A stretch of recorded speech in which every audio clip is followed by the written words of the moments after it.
Follow the money. That's what I always say. You always follow the money. Yeah. This is Follow the Money with Mitch Moss and Pauly Howard on VSiN. Welcome in. We're live in downtown Vegas, Circa Resort Casino. Busy hour coming up in 15 minutes. We'll get into today's Major League Baseball card. Only one day game. It's the Yankees at the Blue Jays, and right now Toronto is leading 9-4 as they play in the, what is that, Pauly, top of the 8th inning the way it looks? Yeah.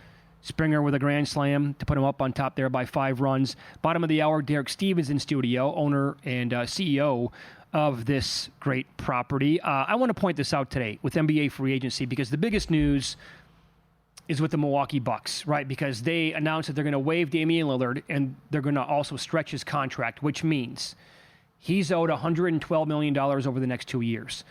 They are going to stretch that out over the next 5 years, and they're going to take a dead cap hit of $22 million per year, which is extraordinary considering that today is Bobby Bonilla Day, by the way. Yeah, you're right. So they then signed Miles Turner to a 4-year, $107 million contract.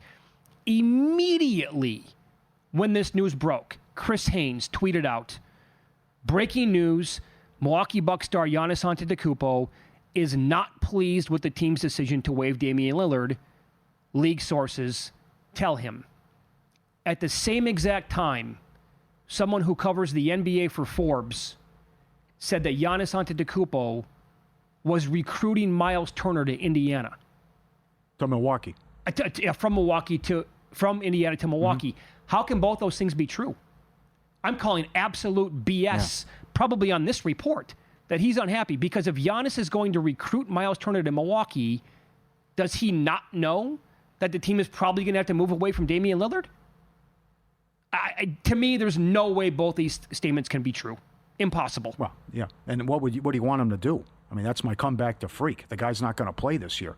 Plus, who knows what he's going to have left after the Achilles injury. That's right. This would be what a blow after you make all these moves and freaks like that. I don't like it. Get me out. I mean, that would be savage. But certainly they made a lot of moves and a little bit of movement in the future market. But you bring Porter back, you get Prince back. The Turner news, shocking. Gary Harris, Trent, they're going to run it back. Got Trent back, right? Yep. So to get Turner and take him away from Indiana, I mean, that was, okay. Well, it's like rock climbing with Tony and the guys at Seinfeld. Do you have fun? Well, for a little while. You go to Game 7 of the finals, Halliburton's out for the year, and now Turner leaves. Sure. So it's what Brian Windhorst said earlier. I'd be furious if I'm with the Pacers organization that, okay, get us through this year. We'll be okay. We have Turner. But their reluctance to go into the tax, and he goes for $100 million. I will point out, for the last time, though, that this guy, they had him for a bag of donuts, the Lakers, numerous times, and couldn't work it out. The guy's a nice player. I know he disappears at times and can't make a three, but to have a big body like that and good addition for Milwaukee to grab Turner. And it's also the fact that they hate each other. That's the other thing. Well, you got to be. I mean, they don't like each other. The rivalry. You take them out in the first round. See you guys. I know we went to the finals, but I'm going to Milwaukee now. Yeah, sure. Like I like Turner. I certainly don't love him. Did I scramble again today to go bet the Bucks to win the East or the NBA title? I did not. Yeah. So what do you think? So look at this now. The Boston Celtics, in some spots, have worse odds than Milwaukee, Dallas, Philadelphia, and Orlando to win the title. Now, should that be the case? No. I mean, the Celtics are still a pretty damn good team. Brad Stevens did a great job. As of right now, Paul, they have come on, that's a pretty good roster. Yeah. Should the Hawks still be that low? I don't think so. I think that the movement on the Hawks to win the East specifically, by the way, in some spots dropped to like 13-1. Have we watched Trae Young play? Anybody? They get Kennard, who's an assassin from 3, and they get Alexander Walker, who Trae Young recruited. They grab him. And they also had the Porzingis trade as well. So I'll go along with Daniels, not bad. You might significant movement to them on to win the East. And then the other one is what happened. A lot of people love San Antonio, and I know Jeff Sherman has been out in front of this because he thought they could make a trade. Didn't happen. At least a big trade, get a star. No Durant, no Freak. But all the assets, and now that you have Harper, Fox, and a healthy Wembanyama, that people are high on San Antonio as well. But for the East now, Orlando's 6-1, Boston's 10, Philly's 11, the Hawks are 12, the Bucks are 13. No respect for the Pistons, who are 16. Well, they lost Tim Hardaway Jr. He signed today with Denver. And Schroeder left. Yep. And they got the Beasley mess. Well, that's quite the offseason so far for that team. So, no, thank you. I don't want any part of them. I think the Knicks had a good couple of days. Yes, I agree. They brought in Jordan Clarkson along with Yabusele, who signed a 2-year deal. He's the French kid who came in and played with Philadelphia last year. I thought absolutely had some moments. And I have to point out that the Tyus Jones signing, 1-year deal with the Magic, is completely under the radar. He's not a superstar. I think that's a really big deal for Orlando. He's a super solid player. He's the kind of guy, let's say Jones would have signed with Milwaukee. Okay, now we're cooking a little bit, in my opinion. Like, the Bucks have put something together here. They got better with some of the subtractions, I believe. Like, to get Turner for Brook Lopez, essentially, I think is a massive upgrade. They traded Pat Connaughton today. Bye-bye. I mean, he had great moments with Milwaukee, no doubt, but it was time to move on from him. And if they could have brought in someone like Tyus Jones, to me, I mean, not to sound too ridiculous, I think the Bucks would have been total players next year in the East. I'm not there with them yet. They need at least one more piece before I can get that silly. Detroit just acquired Duncan Robinson. If that does anything for you. The guy can shoot. And where are you at with Denver? Jeff Sherman at the Westgate, top NBA guy, lowered Denver to 9-1 to win the title. Johnny Avello, hey Mitch, at DraftKings has Denver to 11-1. As they traded Porter for Johnson. They also grabbed Bruce Brown, and they got Valanciunas today. And Hardaway, as you mentioned. Can we put up the odds to win the NBA title next year overall? I'd rather have Denver than Houston, even though they got Finney-Smith as well. But I'll still take the best player in the world. And now that they're trying to add some depth and do a better job in Denver, and certainly Porter can score, can't defend, and that was a horrendous contract they got out from under. I'll say this right now. So the top 5 teams in the league to win the title next year: Thunder, Rockets, Cavaliers, Knicks, and the Nuggets. Oklahoma City is better than Denver by a little bit. Houston's good. Are they better than Denver? I don't know. The Cavaliers might be better. The Knicks are not better than Denver. And then there is not a lot of respect for a team that won 64 games, in my opinion. That's exactly right. Yep. But look now, Denver, current state right now. Denver's 11-1, and the LOL Lakers are 16-1. Yeah. Paul, come on. I know, but that's liability, and I understand that. They'll bet it. They don't care who's on the team. They're going to bet it. Those rosters are not close to being the same. Yeah, this is unfortunate what's happened. It's like Pelinka's just got his feet up because he made the biggest heist in history, and I don't know what's going on. Finney-Smith walks. You haven't signed Ayton. Lopez goes across town, and Capella goes to Houston. I don't know why Houston did that, but in any event, you can't get Capella either. So you got to get a center. And then you thought the stars were aligned with Ayton, and Ayton's still out there, and now the door's open with Indiana. As you mentioned, they signed him to the offer sheet, max contract, matched by Phoenix, who then shipped him out the next day. But he was awesome at the end of last season. He'd be a perfect fit for the Lakers. If they don't get this guy, it's a disaster. I went down a rabbit hole today of some of these tweets from the biggest newsbreakers in the NBA, and the people were basically saying Pelinka is the most overrated GM in the NBA the last how many ever years. If it wasn't for the Luka trade falling into his lap, they're like, name me what he's done. I thought he did a pretty good job at the deadline when they went to the conference finals, but overall, yeah, I kind of get the point. It's kind of like De Niro though at Copland. I mean, his hands are tied too, aren't they? I mean, how much power does he have? I know, and the team was cheap before too. Mm-hmm. But there's no excuse here for this. Well, it's unfortunate because LeBron might only have 2 years left, maybe one, and this would be a tough way to go out. You have Luka and LeBron on the same team. Come on. I know. And I thought they were there, though, too. I mean, they were the 3 seed last year. It's just no center. They got exposed against Minnesota. And I know they lost in 5, but they had double-digit leads in the road games. They're up 10 in the fourth quarter of Game 4. Huh? They let that slip away. Yeah. But you have Reeves, too. Problem is, these guys can't defend. They can score, but can't defend. Hello, I need a center. But yeah, right. That's why you have to get Ayton. I'm on board. You have Reeves, Ayton, Luka, LeBron. Hell of a start. And then can he make a trade?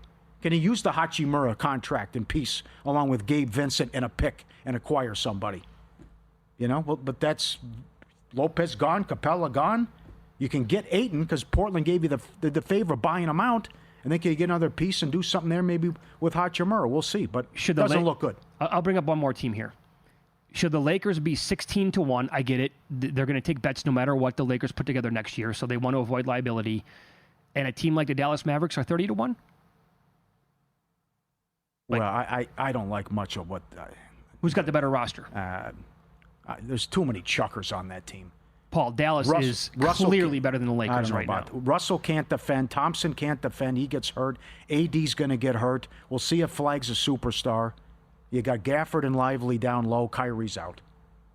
Come January, they will be one of the best teams in the West. Come on. Oh, yes. Oh, wow, that's aggressive. If they're healthy, but you can say that about any team, right? I could say that about Philadelphia. Mm-hmm. If they're healthy, Philadelphia might be the best team in the East.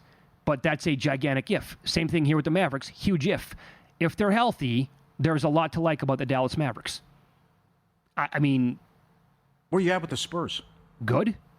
50-1, you want a piece? Good? I don't know. That did not look good, though, once they acquired Fox. I was very disappointed. Oh, they but lost that's to some also bad a very teams. small sample size, though. Well, I know. Yeah. But all the pieces are in place. Like, would I want the Spurs or the Nuggets? Or no. I mean, I'd rather take, like, Denver's better than San Antonio. Might not be close. Denver's the safe bet. You got the best player in the world. Yeah, of course. Durant could get hurt. Still don't trust Houston. The safe bet's Denver, considering they went 7 with OKC and had injuries. You brought it up, the Capella deal. You got 3 centers now. I'm completely missing that. Yeah, a lot of money. Over my head. I don't get it whatsoever. I concur. We'll get into today's Major League Baseball card with some props coming up next and follow the money. It's VSiN, the Sports Betting Network.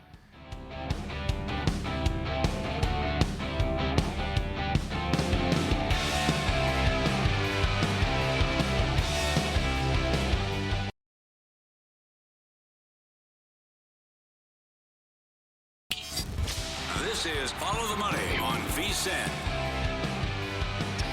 Out of nowhere, earlier in the show, people started tweeting us with photos of where they're watching and or listening to the show at today, coming in from all over the country. And so you can do the same on X at VSiN Live, at Mitch Moss Radio, at Pauly Howard. Multiple people chiming in from Omaha. Thomas, Chad, Roger, saying thanks for coming out here a few weeks ago for the College World Series. Great spot, great setup, of course. We'll see you at the Drover. Yeah. Tom, today, listening at his local gym on the Stairmaster from Youngstown, Ohio. Say hello to Point Shaver for us when he's back there visiting family. Yeah. This is from... they get after it in Youngstown. Oh, that they do. The Butler Did It. Listening every day in New Jersey, a.k.a. God's country. We, again, had lunch with Irv today, who's from that part of the country. And feel good for those people, too, as they've really turned around and upgraded the Newark airport. Good job. He was saying, like, last 5 years. Yeah. It's a total 180. I told you, my ex is from Cambodia. When we landed, she goes, "Where are we? Is this America?" Couldn't believe it. It's a long time ago, but still, yeah. This is from Paul, and there's somebody else who's chiming in today. Joe, where I'm from, actually, the Eau Claire area, Chippewa Falls, listening. And Joe's on his way to one of your favorite cities. He's driving to Duluth today. Hello, Duluth, Minnesota. Oh, that's too bad. Beautiful. God, that's God's country up there. 60 degrees in the summer. Forget it. The other thing, too, I met a gal from Wisconsin, Dells. She was in the high limit last Friday. Derek had a nice party. So, hello, Wisconsin Dells. The Dells can be a lot of fun. Yeah, sure. Wisconsin, much better, I think, than Minnesota because of the mosquito angle. Which, summertime, you can't overcome it in Minnesota. The humidity, and then you got the mosquitoes. Yeah, it's really rough. This is from Michael, watching from Pittsburgh with the pups Bullet and Bambi. Great names for your dogs. Mm-hmm. Strong. St. Thomas, Ontario. You saw this one, I think. Enjoying the Jays on one TV as they are leading 9-4 over the Yankees, watching our show on the other. His setup looks phenomenal for watching games. Great setup. Strong. Okay, so what are you betting later on tonight in Major League Baseball? Actually coming up this hour. Taking the Twins. Let's get on it. Remember, don't get caught with your pants down. It's a 3:40 first pitch, Pacific time. Miami off the 7-game road trip where they won every game. They haven't won 8 in a row since 2008. Joe Ryan's been awesome, not only on the season, but off a loss. 5-1 with a 2.94. Tied with the Dodgers. Best record in the National League going back. Miami. Incredible. But I think the Twins and Joe Ryan get it done, and they're taking money. They're up to $1.45. I don't know, our guy Irv already bet it. And quite the conundrum here. What do you want to do with Pittsburgh? Skeens? $1.55. So off his probably worst start of his career. It's terrible against Milwaukee. but they've won 4 in a row, all the wins by 7+ runs. The opponent's been held to 2 or fewer. They've outscored the opponent 37-4. The only two other times in the history of the game that's happened, the 1911 Pirates and the 1882 White Stockings. So, Skeens has been owned, at least record-wise. He's 0-4 in 5 starts against St. Louis.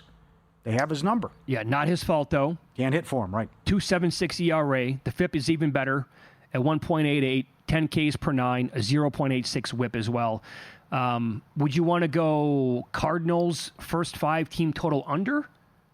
Would you look at that? No. No, you think they can get to him? No. I would ask you this about Paul offense. Skeens in his last start. And look, it's a 1-game sample size, so I don't want to get nuts here. Was that maybe more of an indication that we really need to be taking the Milwaukee Brewers seriously? Because they've been a wagon for more than a month right now. And they're a good team. You factor in some of the offensive output they're getting now from multiple guys up and down that roster with what that pitching staff looks like right now. Paul, who wants to face Mizorowski ever? Mm-hmm. That kid's going to be scary. And again, not to get crazy here, but assuming that team makes the playoffs, I'm not going to tell you that he's got the edge if they face Zach Wheeler or if they face some of these other, guys who are incredible at the top of like the Cy Young odds board, in the National League. But how many pitchers overall in the NL will have a clear edge over Jacob Mizorowski? Not many. Many hits allowed as wins. It's incredible. Yep. Jensen Lewis had a great point, though. He said he must develop a third pitch. Okay. Because without it, this can last maybe like 6 more weeks. Fair enough. Certainly throwing 100 every pitch helps those too. I don't mind Tampa run line plus money.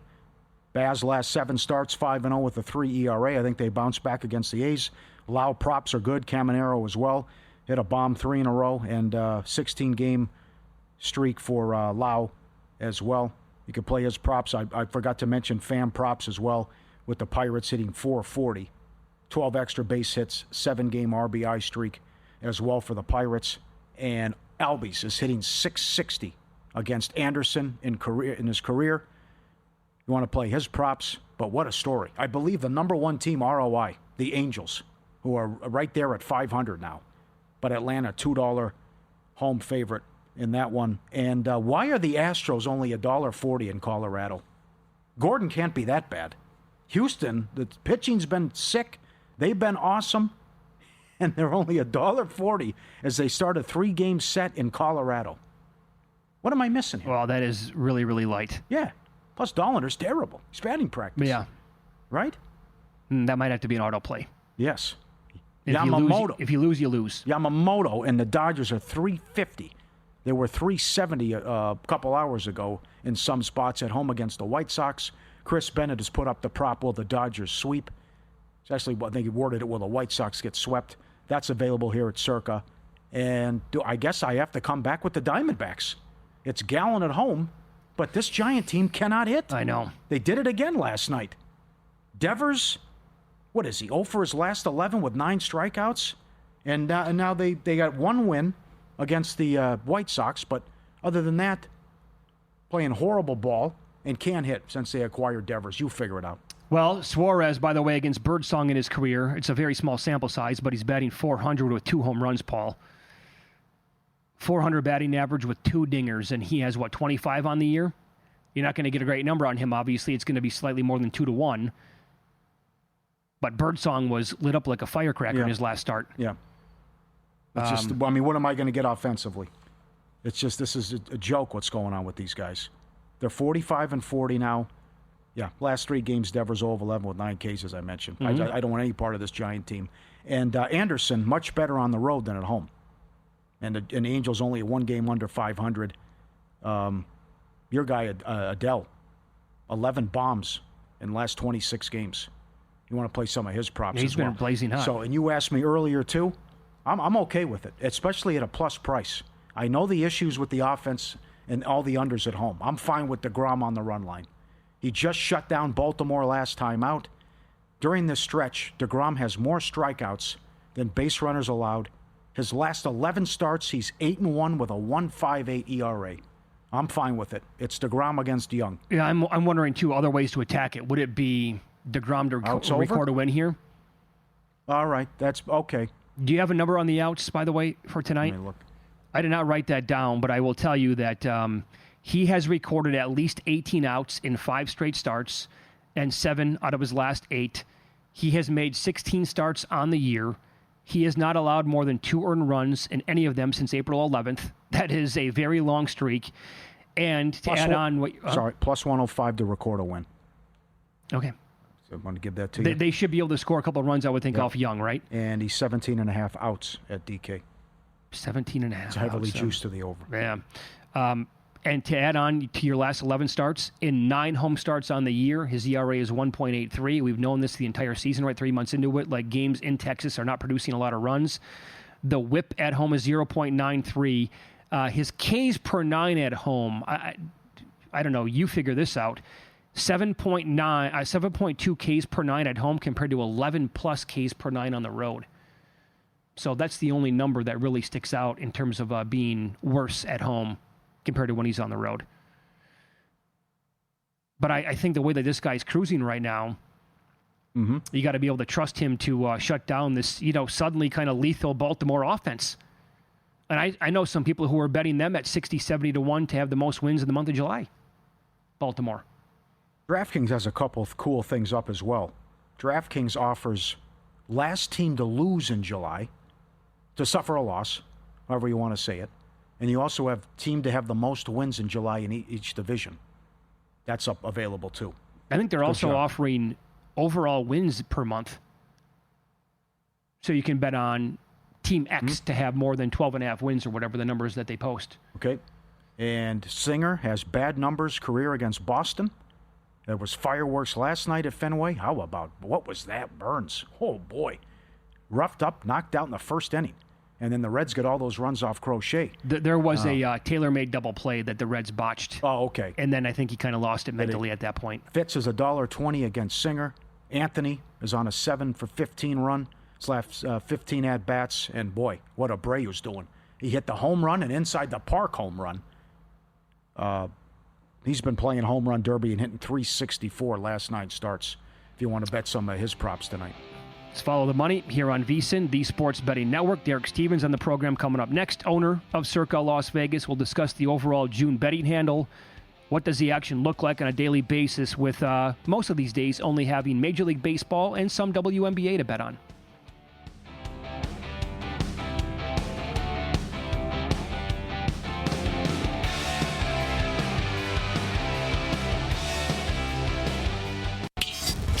This is Follow the Money on VSiN. Every Tuesday at this time, Derek Stevens joins the program live in studio. He's the owner and the CEO of Circa Las Vegas. Good afternoon, Derek. Good to see you again. How are you? Good afternoon. Good to see you guys. How was Power Slap over the weekend at Fountain Blue? We brought on one of the fighters, and the dude was not cocky at all. He was not abrasive whatsoever. He was like the nicest guy on the planet, and he went out there and he kicked his opponent's ass on Friday night. Yeah, I watched your segment. You were doing it with Mike. Yeah. Really nice guy that you had on there. He was a minus 160 favorite from Riverside, California. And, he won on a first-round TKO. It was pretty good. It's pretty impressive. Yeah. You went because you love the events. Yeah. You guys booked the action here. You'll take up to a dime on it on the day of. Paul, did you know this? 3,000 people, a sellout at Fountain Blue, average ticket higher than $800 to get in. Oh, my God. I did not know that. Yeah, the ticket prices. I was talking with Dana. I go, man, I like what you're doing with ticket prices. He goes, yeah, they're only letting a few tickets out there, but these prices are really, really high. I mean, like anywhere near the first couple rows was like $1,700. The cheapest price to get in price was like $900. I had a ton of requests. I had more requests for this one than I've ever had before. So, would you say it's something that you have to do at least once? Oh yeah. We should have coordinated. I know I sent you guys a text, but it was last minute. But we got to coordinate this. You guys got to come and check this out. It's amazing. Looks like a good We'll time. make it happen. Yeah. I didn't see that, but I saw this one, and I couldn't believe it. Not that I should be surprised, but you put this on Instagram at Stadium Swim. The turnout for the UFC card, you couldn't move when they put that on Instagram. If you guys can put that up, it was. Look at this. Look how many people showed up to watch the UFC event on Saturday night. That is crazy. That's Super Bowl type level attendance, right? Yeah, I mean, we were looking at we're looking at this Fight House thing that we got cooking is pretty good. It's a ton of fun. Yeah, I mean it sells out. Our garage gets filled up. The joint gets full. And we were also showing the Paul fight down in the sports book. So we had a lot of fighting action over the weekend. It was a great weekend. In a weekend in the middle of the summer in Vegas, you got to try to make sure something happens. We got no more basketball, no hockey. Football's a little ways away, but to have that show up, International Fight Week. I'll tell you what, if you're a fight fan, it's kind of a good week to be around. How was the handle on the Paul fight? It was completely under the radar this past weekend. Yeah, when you have such a huge favorite, you're never going to get as much right. But there were people that were taking shots on Chavez. After the first few rounds, you kind of looked like you're throwing your money away, which kind of were. I mean, it wasn't a great. There's still too much skepticism with Paul. He's a heck of a marketer, right? I mean, the sports book here is 10 deep on Saturday night just to watch it. But yeah, it's not like some of the big fights of the old days. Well, sure, but this helps now too. He's ranked and eligible for a shot at a boxing title.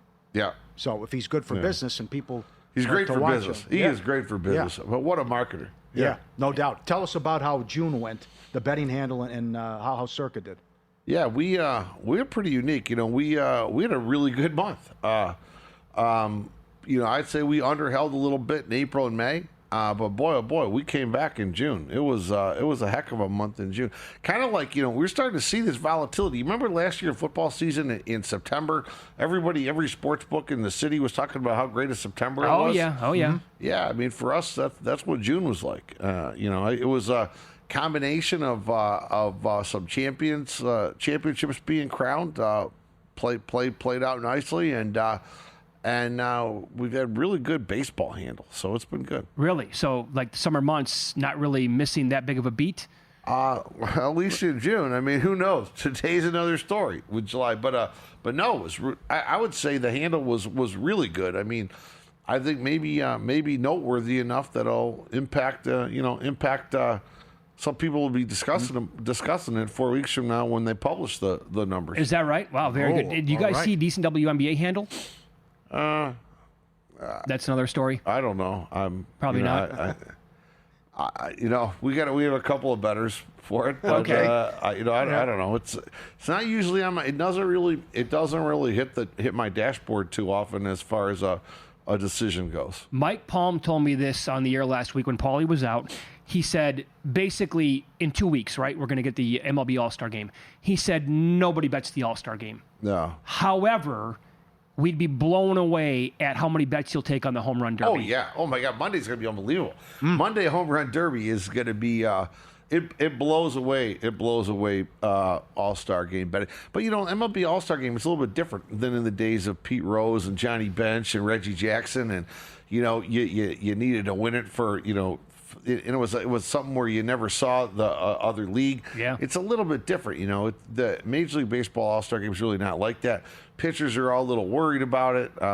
No, there's nothing there. But boy, they've done a great job marketing the home run derby. Home run derby will be packed, and the betting will be massive. And you'll take tons of bets on every single participant. Oh yeah, for sure. Yeah, for sure. And totals too. Totals. Oh, I forgot about that. It's great. Well, you're great with marketing and creativity and a great businessman. How did this come about with what you did with Crazy Girls and the bust and then the presentation and bring it over, the iconic show from the Riviera back in the day? Yeah, a while back I was a small owner of Riviera, like around 10-11%. And then when the majority owners worked the deal out to sell Riviera to the Las Vegas Convention Visitors Authority, which is now where the big expanded convention hall is. I was there on the last day. I think Mike Paul went with me. Mike, I believe, was on the last dice hand at the Riviera ever, if I recollect. You can ask him that one, but I think he was at the very last table. And I wanted to get that statue, but we couldn't get it. The owner was going to keep it, all that. So it was 10 years ago. And then lo and behold, got a text from Vital Vegas and said, "Hey, were you ever thinking about that?" I go, "Yeah, I've been thinking about that." So he then got a phone number from another guy, from Murray Sawchuk, from another guy to the owner. And I said, "Why don't you come out and have a drink?" And we went out and had a drink, and it took us about 15 minutes. And we hit it off. It was good. He was ready. He was ready to bring it out. The owner of the show, Crazy Girls, he had the statue in his warehouse, and it had been sitting in the warehouse just before COVID. And he was kind of getting frustrated. He was looking around. He'd never been downtown, never been to Circa. And he came by, he walked through, he goes, "I love it, I love it." We just had to figure out where to put it.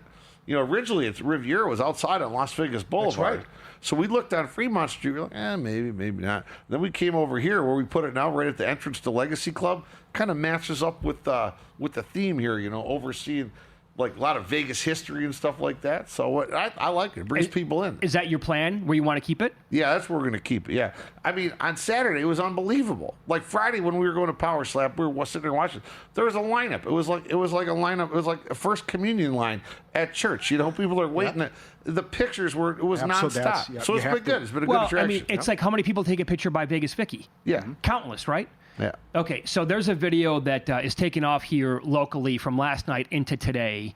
Las Vegas locally on social media shared a bettor at Resorts World playing blackjack, right? Yeah. $25,000 a hand. Now, the video only goes up to about the necks of the people who are playing at the table, so you don't see any faces, right? And you can hear the person who's betting asking for a strawberry banana smoothie. And he's turned down, even though he's playing $25,000 a hand, because he's not staying there. Yeah. You saw the video? Yeah, I saw the video. Okay, what'd you think? I don't know. There's got to be more to the story. I mean, you're playing $25,000 a hand. I mean, if the guy asks for a strawberry banana smoothie, he gets a strawberry banana smoothie. If the guy wants a beer, he gets a beer. If the guy wants some Wagyu steak, he'll get a Wagyu steak. I mean, yeah, you're going to get it. So that's why something, I don't know, maybe, was it a newer employee that this was off the norm of what they get asked for? Something doesn't add up to me, though. You know what this is going to turn into? This is going to turn into Nacho Gate, Nacho Gate. Fountain Blue, because already Red Rock and other places are tweeting it out They're on mocking social him, media. yeah. Yeah, they're mocking him. Oh, yeah. Because Fountain Blue, the guy got $45 for 5 nachos. Yeah, daiquiri, margaritas, smoothie, whatever you want. We're good. Yeah. We're good. At that price, yeah, you're good. You're good. You'll make it for him probably in a blender in your office. Yeah, of course. We'll figure it out. What are we on? Believe me, a request like that's not outlandish. There's a lot. There's many more. True. As we talked about off air. What's the most outlandish request? Unfortunately, you can't say any of them on air. But no, this is it's a smoothie. Come on, we're good. Yeah. Are we on pace for 15,000 Survivor entries? We're pacing. Yeah. We ended up the end of June. I think we were up like 370 over last year's pace. So yeah, we're pacing for it. I think we got to do about 800 more, 800 more to get over that 50 minutes. So we're on pace there, and the millions. That's about dead nuts on almost even. So I think we're right about there. All right, great to see you as always. Thanks for taking a couple minutes here today. Thank you. Good job. There you go. Derek Stevens, owner and CEO of Circa Las Vegas. Up next, we'll get into in-pocket plays. Pauly, I know, likes the baseball card quite a bit tonight. I have added an award in the National Football League that's pretty decent. Pays higher than 50 to 1. I'll tell you who I bet today next here on VSiN.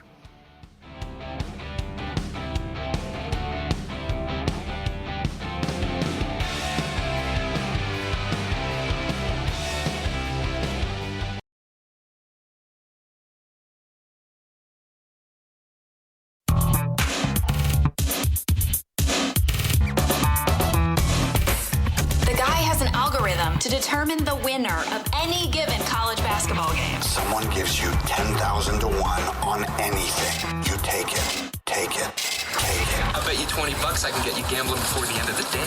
No way. I'll give you 3 to 1 odds. Nope. 5 to 1. Nope. 10 to 1. You're on. All right, on early. So a lot of these games go early, and that's why we didn't have the Phillies yesterday, which we talked about that. We love the Phillies. Wheeler had owned San Diego, and they shut them out, and you got that right now with the Twins. A lot of 340, 330 starts now. Front Porch Bob to win the Open Championship. McIntyre 40 to 1. Ben Griffin 60 to 1. Raheem Morris, Todd Bowles Coach of the Year 35 and 40 to 1. 49ers to get the 1 seed 6 to 1. Check out the NFL betting guy, which dropped today, and the Twins just underway against Miami. Miami Malinsky special back home after going 7-0 on the road trip. Ryan's been great off a loss, and it's a play against Miami in the Malinsky special, and also a bet on Ryan as well. $1.30 in that range. You got up a little bit higher than that as well. They're underway in Miami. Good luck, everyone. Yeah, you mentioned that earlier in the show, that $1.30 was a good price. It did close $1.38 here at Circa, as high as $1.40 at other spots.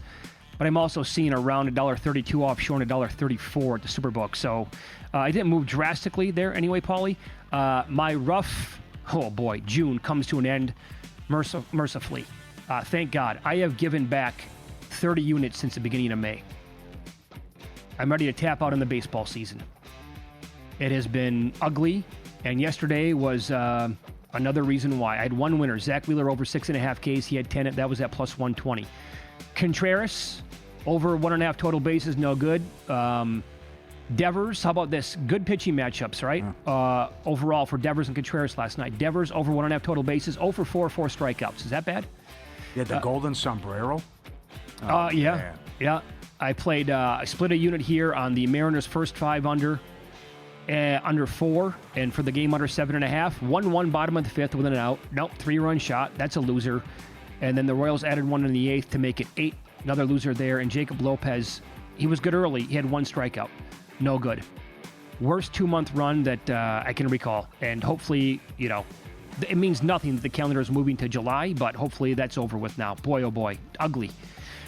Here's my bet that I've added. Offensive Player of the Year, Bucky Irving for the Buccaneers here at Circa. I bet him today at 67-1. Super high on this guy. Remember Paul Charchian 2 weeks ago? He said he basically called him the best in terms of like an actual running back with his moves. Called him the best in the NFL already. And I was talking to Charch earlier today via text, and I said, that seems like a pretty good number. He goes, I'd bet him at 40-1. And he said, in his opinion, there is a path where Bucky Irving can get to 2,000 yards this year combined. So, I mean, Rashad White, I don't think is going to be much of a factor this year. Bucky Irving took over as the main guy. I think they're going to be a very high-scoring offense this year. On a team that can win 11, maybe 12 games, so certainly a division winner. And so 67-1 I thought was good enough. I also have another bet for Offensive Player of the Year that's 200-1, but you got to get the guide, which is out today, to figure out who that guy is. There you go. Good tease. Want to know where the money's really going? Unlike other sources, our splits come straight from Circa and DraftKings Sportsbook, giving you insight into where the sharp action's landing. See the percentage of bets, first percentage you handle on every game across every major sport, helping you make smarter, more informed bets. Get VSiN's exclusive betting splits as little as $9.99 for your first month. VSiN.com/subscribe. Coco Gauff became just the 3rd woman in the Open era to lose in the first round at Wimbledon right after winning the championship at the French Open. Lost to unseeded Yastremska today. She lost 6-1 in the second set.